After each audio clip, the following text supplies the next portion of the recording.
¿Habías pensado qué significan las cosas que se ponen en la ofrenda del Día de Muertos? Bajo las creencias mexicanas, el Día de Muertos conmemora el regreso temporal de los seres queridos ya fallecidos. Además, el Día de Muertos se suele ver como el momento en el que toda la familia, tanto los vivos como los que ya se adelantaron, se pueden reunir. Y por esa razón no suele verse como un día triste, sino como un día que vale la pena celebrar, porque todos pueden reunirse independientemente de dónde estén. Y una de las costumbres más populares de esta celebración es colocar un altar de muertos con una ofrenda. El altar de muertos originalmente se ponía para mantener a los muertos contentos y en paz por medio de una ofrenda. Esto también tenía el beneficio de que los muertos proporcionarían ayuda y protección. Además, el poner un altar de muertos con una ofrenda también se ve como algo que evita que los muertos causen algún daño a los vivos. Y muchos altares de muertos se suelen colocar en la casa del familiar recordado, o en la iglesia, o en la tumba de la persona fallecida.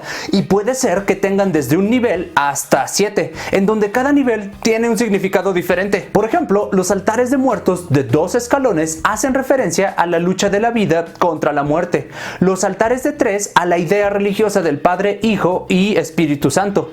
Los de 4 hacen referencia a la cruz. Los de 5 hacen referencia a la idea de los 4 elementos, pero el fuego se divide en el calor del sol y en el fuego terrenal, es decir, el que ves todos los días y el cual era ligado al infierno. Los altares de 6 escalones se refieren a los 4 puntos cardinales más el cenit y el nadir, y los de 7 se refieren a que el universo fue creado en 6 días y el séptimo fue de descanso, aunque también hay quien dice que los 7 niveles representan a los 7 pecados capitales. Además de los niveles, también toda ofrenda debe de incluir los 4 elementos básicos según los griegos: aire, tierra, agua y fuego. Por ejemplo, el aire está representado por el papel picado, la tierra está representada por las flores y frutas, el agua suele representarse por los líquidos de la ofrenda y muchas veces también con envases de agua, y el fuego por las veladoras. Ahora, toda ofrenda siempre incluye 3 tipos de objetos: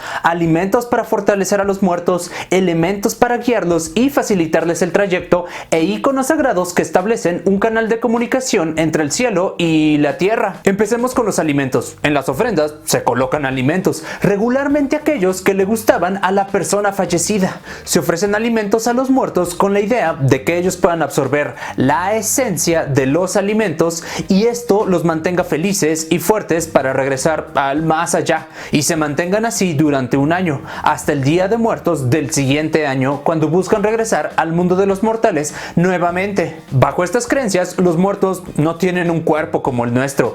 Ellos están conformados de aire y nubes y por eso solo pueden absorber la esencia de los alimentos. Pero bueno, uno de los alimentos que más se coloca en la ofrenda son los tamales, que son un alimento de origen mesoamericano preparado a base de maíz y relleno de carnes, vegetales, chiles, frutas, entre otros ingredientes. Y en la civilización azteca, los tamales eran considerados un plato para los dioses. También se coloca atole, cuyo nombre viene del vocablo náhuatl atoli, y que se forma de los radicales atl, que significa agua, y toloa, que es tragar o comer.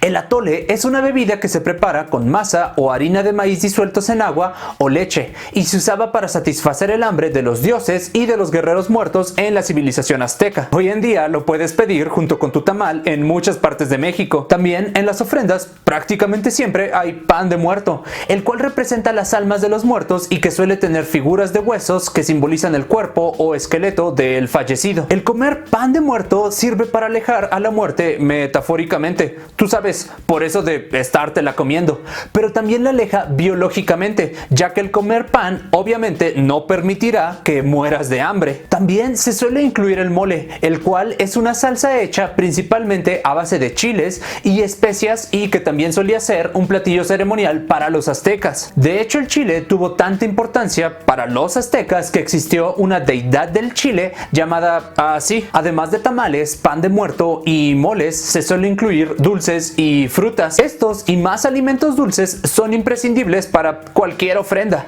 ya que se consideran como agradables a los sentidos y satisfactorios para la moral de los muertos, además de ayudarlos a calmarse. Y aunque los dulces son principalmente para las almas de los niños y las frutas para los adultos, esto no es una regla que se cumpla en cada ofrenda. Ahora, como parte de los alimentos dulces y para poner el nombre del difunto en la ofrenda, en muchas ocasiones también se colocan calaveras de azúcar y o chocolate. Pero en muchos casos puedes poner una calavera con el nombre de una persona viva, como si esa persona estuviera muerta o cercana a morir, lo cual suele considerarse como una broma por casi todas las personas. Esta costumbre de las calaveras es difícil averiguar su origen exacto, pero se menciona que en el virreinato en el siglo XVIII también se vendían figuras de azúcar con forma de ataúdes, tumbas, obispos, caballeros, entre otras cosas, y que a estos en su conjunto se les llamaba ofrenda. Por lo tanto, es probable que esta costumbre de las calaveras venga de la idea de tener alimentos dulces y de la venta de figuras de azúcar desde el siglo XVIII. También en muchos casos se suele colocar un licor que le gustaba a la persona difunta,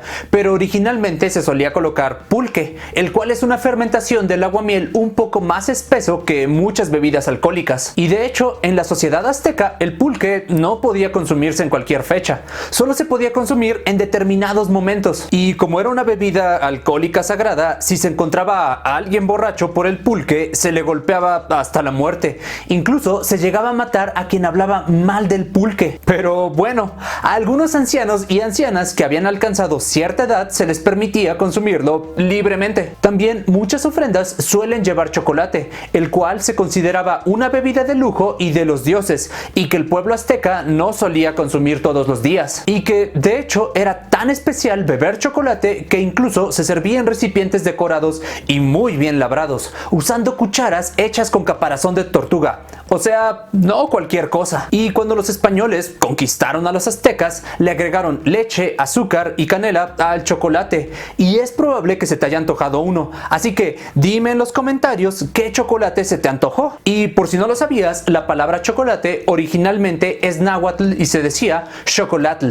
Xoco, que es una palabra similar al sonido producido por el agua donde se hierve el cacao, que es necesario para obtener el chocolate. Y atl, que significa agua. También en toda ofrenda se suele colocar agua, principalmente por la capacidad purificadora que le atribuyen el cristianismo y la cultura azteca. Los aztecas incluso consideraban al agua como un elemento capaz de curar las enfermedades de los niños. Por último, se coloca sal en las ofrendas y se considera como purificadora de las almas de los muertos. Estos son los alimentos más populares en las ofrendas. Sin embargo, también se colocan elementos personales para guiar y ayudar a las almas durante su visita y después de ella. Por ejemplo, las personas suelen colocar ropa, instrumentos de trabajo y juguetes en las ofrendas. Ahora, me gustaría mencionar que el enterrar a los muertos con objetos que les fueron útiles en la vida es una costumbre muy antigua, ya que hay gente que menciona que se hace desde hace más de 100,000 años. Pero bueno, algunos grupos indígenas colocaban ropa, adornos e instrumentos de trabajo. Esto con la finalidad de manifestar que el muerto pertenecía a cierto grupo, era de cierto sexo y de una determinada posición social. Pero también se hace principalmente porque se tiene la idea de que la vida después de la muerte transcurre de una manera similar a como ocurre aquí en nuestro mundo. Entonces es probable que el muerto requiera de sus cosas en su otra vida. Asimismo, las personas también colocan iconos que, de acuerdo a sus creencias, establecen un canal de comunicación entre el cielo y la tierra. Uno de los iconos más populares que cumple esta función son los pétalos de flores de cempasúchil, que van desde el cementerio hasta la ofrenda. Es por eso que durante Día de Muertos en muchas partes de las ciudades se pueden ver los pétalos naranjas en el suelo, y también es la razón por la que muchas cosas en la película de Coco son naranjas. Esta flor simbolizaba para los aztecas la diversidad del universo y lo magnífico de los dioses, y era tan preciada que a los pueblos que conquistaron los aztecas le pedían tributo de cempasúchil y de otras flores. También se suele colocar incienso.